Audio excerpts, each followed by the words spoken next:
महरोज़ अली ने मुझे मॉडलिंग के लिए बुलाया था, मगर उसने मुझे अच्छा खासा पैसा दे के कहा कि मैं अमली ज़िंदगी में खुद से किसी लड़की को अट्रैक्ट करके दिखाऊं। उसने मुझे मलाइका की पिक्चर दी और कहा कि मलाइका से रॉन्ग नंबर पर जान पहचान बढ़ाओ, फिर उसके साथ तस्वीरें बनाकर महरोज़ को दूं और मलाइका को अपने इश्क में गिरफ्तार कर दूं। इतना ज़्यादा उसको अपने इश्क में पागल कर दूं कि वो अपने शौहर से तलाक ले ले। लिहाजा मैंने मलाइका से फ़ोन करके बात करने की कोशिश की, मगर वो अपने शौहर की इतनी वफादार थी कि मुझे डांट दे। तब मैंने उसे बहन कहकर बात करने पर तैयार कर लिया। इतना कुछ तुमने सिर्फ मॉडलिंग का चांस पाने के लिए किया है? उसी दौरान मेरी और मलाइका की तस्वीरें कबीर तक पहुंची, जो मेरे इल्म में नहीं थी। ये मेरे सवालों का जवाब नहीं है। तुम्हारे एक्सीडेंट तक आने के लिए मुझे सारी कहानी सुनानी पड़ी। मैं भी इंटरेस्टेड हूँ कहानी सुनने में, लिहाजा प्लीज कैरी ऑन। महरोज़ अली ने मुझे कहा कि जैसे ही मलाइका तुम्हें मिलने का टाइम दे मुझे बता दें।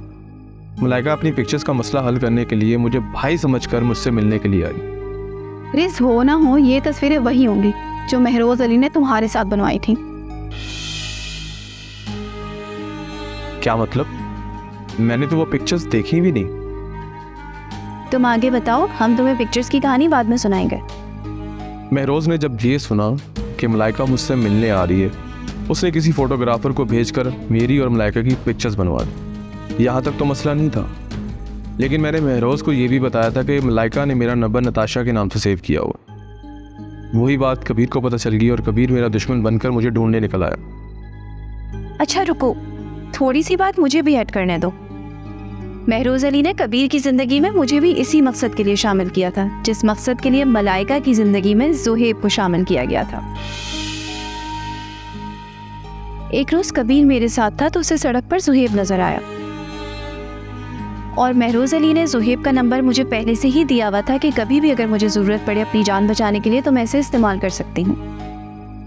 लिहाजा मैंने ये सोचकर कबीर को ज़ुहैब का ताक़ुब करने से रोक दिया, लेकिन कबीर ने ज़ुहैब का नंबर अपने किसी दोस्त को दिया हुआ था ताकि वो उसका एड्रेस ढूंढ सके और पता लगा सके।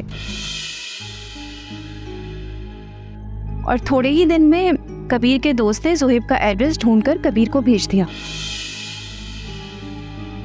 यूं कबीर को ज़ुहैब का घर पता लग गया। इस बात का तो पता चल गया, तुमने ज़ुहैब को कॉल करके कबीर के बारे में बताया होगा और इस तरह तुम दोनों की जान पहचान हो गई। यस, मगर मुझे अभी तक इस बात का जवाब नहीं मिला कि ज़ुहैब ने मेरा मर्डर करने की क्यों कोशिश की। कबीर ने मेरे घर तक पहुंचकर मुझसे बदतमीजी की, मुझसे लड़ाई की, क्योंकि वो हकीकत जानना चाहता था। मैंने घबराकर महरोज़ से कहा कि मुझे मुल्क से बाहर भिजवा दो, वरना कबीर मुझसे हकीकत उगलवा लेगा या फिर मैं उसे खुद बता दूँ। तब माय डियर सनम, उसने मुझे मुल्क से बाहर भेजने की एक शर्त रखी कि तुम्हारा मैं एक्सीडेंट करूं और तुम बच ना पाओ। बहुत ही घटिया आदमी था वो। मुझे मुल्क से निकलना था और अपना मुस्तकबिल बनाना था। वो मुझे पैसा और टिकट भिजवा चुका था, लिहाजा मुझे मजबूर होकर तुम्हारा मर्डर करना पड़ा। मगर जी आ गई आप? जी मैं तो काफ़ी देर से आई हुई हूँ। मैं दूसरी साइड पे खड़ा हूँ, वरना आने के लिए मुझे लंबा चक्कर काट के आना पड़ेगा, इसलिए आप सड़क क्रॉस करके इस तरफ आ जाएंगे। आप लेकिन आप तो मुझे कहीं नज़र नहीं आ रहे। आप क्रॉस तो करें, मैंने आपको देख लिया है। ओके ठीक है।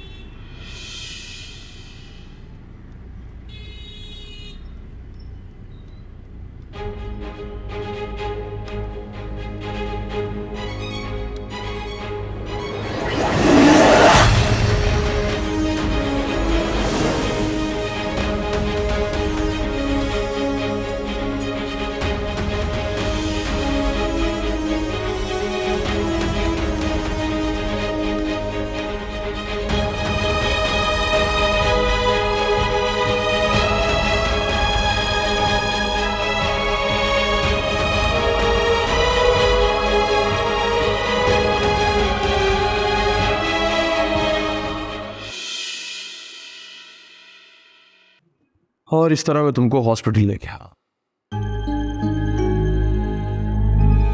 एक नर्स मुझे ऐसी लगी जो पैसा लेके तुम्हारा ख्याल रख सकती थी। मैंने उससे कहा कि मैं इंसानी हमदर्दी के नाते इसका इलाज करवाना चाहता हूँ, मगर पुलिस को बयान देने के लिए ठहर नहीं सकता क्योंकि मेरी फ्लाइट थी। मैं उसे पैसे देके एयरपोर्ट चला गया और उसका नंबर भी ले लिया। आप समझी, मैं अभी होश होने से पहले कौसर आपा को बता चुकी थी कि मेरा एक्सीडेंट महरोज ने करवाया है। बैंकॉक जाकर उसे फ़ोन करने पे पता चला कि तुम कोमा में जा चुकी हो।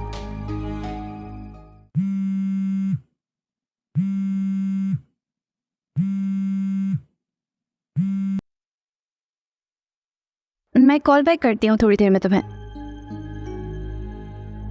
कम ऑन कबीर, इतना स्ट्रेस क्यों ले रहे हो डार्लिंग? मैं थोड़ा बिजी हूँ, थोड़ी देर में तुम्हें कॉल बैक करती हूँ। ओके डार्लिंग, तुम लोकेशन भेजो, मैं थोड़ी देर में आ जाती हूँ। Bye sweetheart. मेरे लिए सरप्राइज है कि कबीर तुम पे इतना मेहरबान हो गया। अभी तो तुम्हारे लिए और बहुत सारे सरप्राइजेस हैं। चलो तुम लोग आराम से बैठ के बातें करो, मुझे कबीर की तरफ जाना है। मैं अपना सामान पैक करती हूँ और निकलती हूँ। बाय।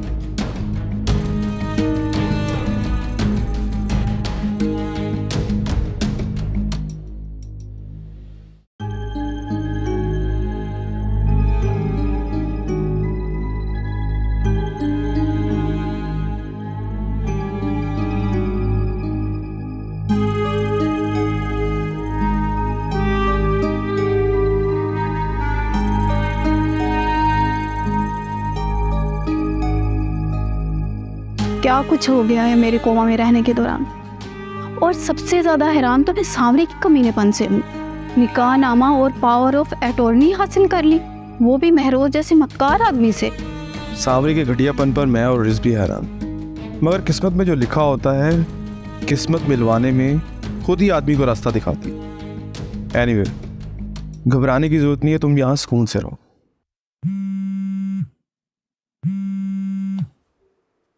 ओह गॉड, क्या हुआ? मैं तो भूल ही गया नीचे गाड़ी में सांवरी बैठी हुई। क्या सांवरी यहाँ है? हेलो सांवरी, सॉरी यार। 10 से 15 मिनट का क्या गए थे तुम, और अब मुझे पूरे 25 मिनट हो चुके हैं यहाँ बैठे बैठे। अच्छा सॉरी, बस मैं 2 मिनट में यार। जल्दी से तुम मेरा नंबर नोट करो। नंबर है मेरे पास, डॉक्टर ने दिया था, मगर मोबाइल नहीं है। ओह ठीक है, मैं रात में चक्कर लगाऊंगा और तुम्हारे लिए फ़ोन लेता हूँ। टेट नाइट, खुदा हाफिज़।